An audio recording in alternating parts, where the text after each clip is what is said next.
योगी 2.0 के 100 दिन पूरे हो गए हैं। उत्तर प्रदेश के मुख्यमंत्री योगी आदित्यनाथ ने अपने दूसरे कार्यकाल के 100 दिन पूरे कर लिए हैं। बता दें कि योगी आदित्यनाथ ने 25 मार्च को सीएम पद का जो पदभार था वो संभाला था, जिसके बाद वो लगातार एक्शन मोड में रहे और कई क्षेत्रों में कई कार्यों को सफलता से पूरा किया। ये रिपोर्ट देखिए।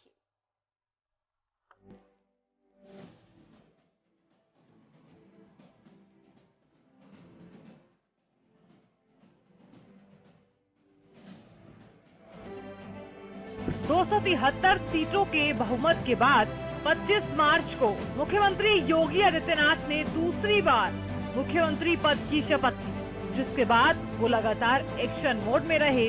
चाहे सरकार बनते ही पहली कैबिनेट में फ्री राशन स्कीम को बढ़ाने का फैसला हो या सभी विभाग को 100 दिन का टारगेट बनाने को दिए गए निर्देश हो।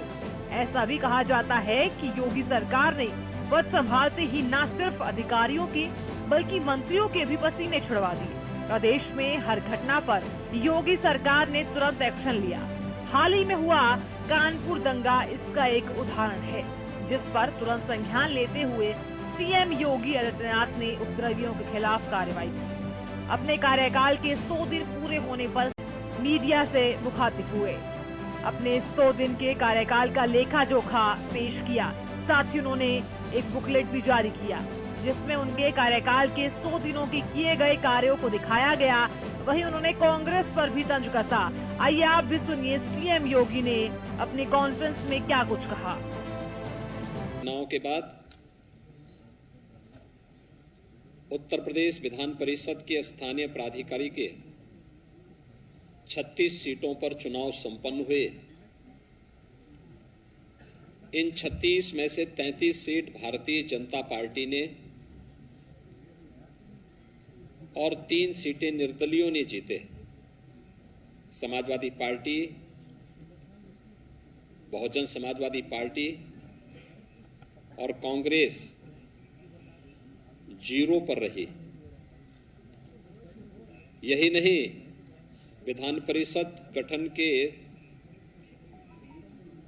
पश्चात 87 वर्ष के बाद पहली बार उत्तर प्रदेश विधानमंडल का उच्च सदन कांग्रेस विहीन भी हो गया है। कांग्रेस मुक्त उच्च सदन उत्तर प्रदेश के अंदर हुआ है। और उत्तर प्रदेश ने आते ही हमारे मंत्रिमंडल ने सबसे पहला कार्य वे 10 सेक्टर चुने जिन पर हम व्यवस्थित कार्य योजना बना करके उत्तर प्रदेश की अर्थव्यवस्था के उस प्रेजेंटेशन को $1 ट्रिलियन तक पहुंचाने की इस कार्य योजना को हम आगे बढ़ा सके। ये पहली बार हुआ है कि 10 सेक्टर के प्रेजेंटेशन में सभी हमारे सहयोगी मंत्रीगण मौजूद थे।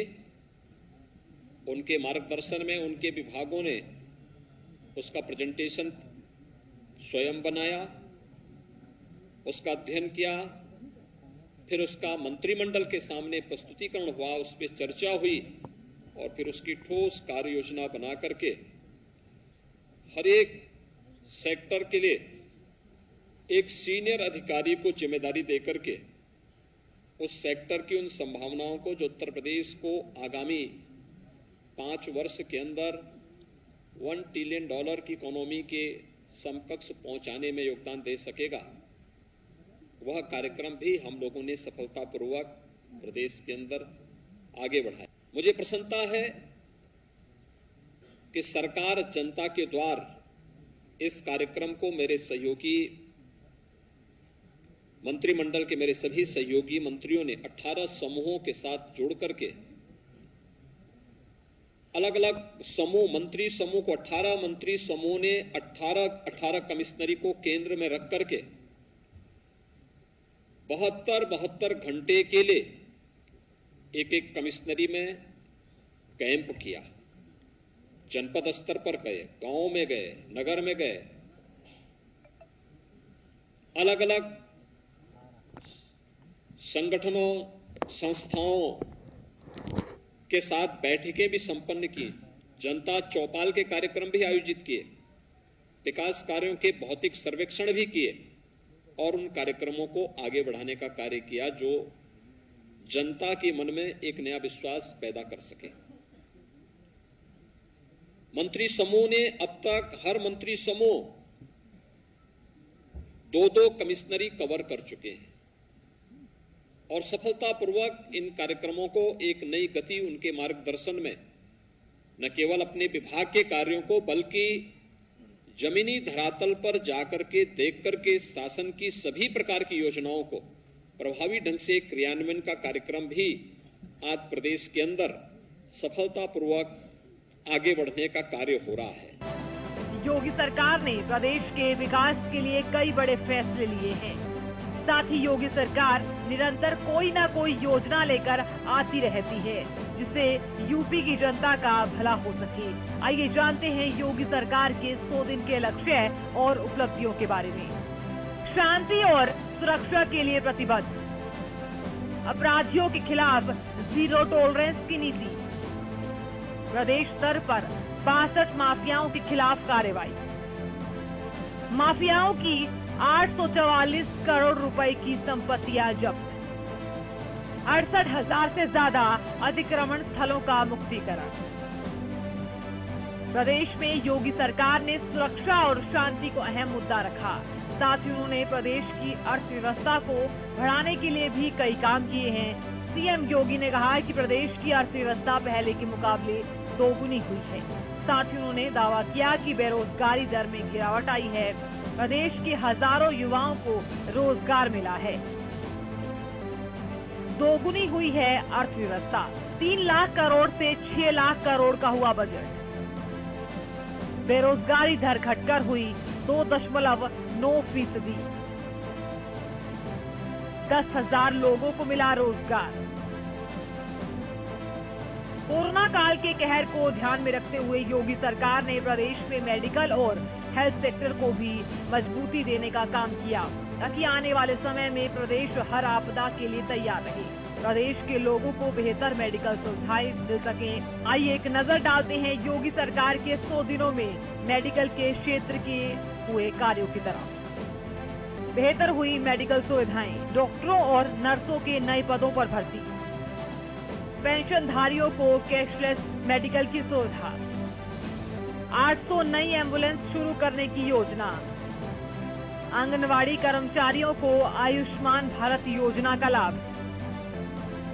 सीएम योगी ने ये भी कहा कि 100 दिनों के लिए जो लक्ष्य तय किए गए थे उसे आगे बढ़ाने का काम किया जा रहा है। प्रदेश के अंदर जो कार्य योजना तैयार की उसमें तकनीक का इस्तेमाल किया गया।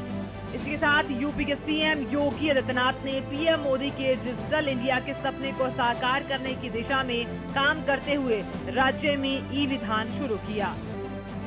राज्य के विकास और लोगों के उत्थान के लिए योगी सरकार हमेशा तैयार रही है।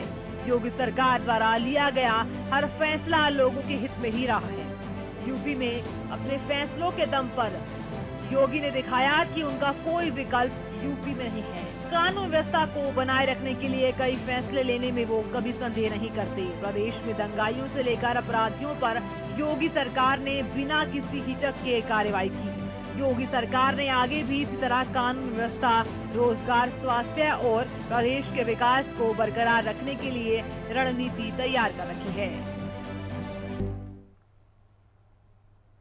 तो देखिए, अपना लेखा जोखा 100 दिन का योगी सरकार की तरफ से तो पेश कर दिया गया है और कहीं ना कहीं जनता भी इसको सराह रही है। फिलहाल इसी के साथ इस बुलेटिन में इतना ही। देखते रहिए।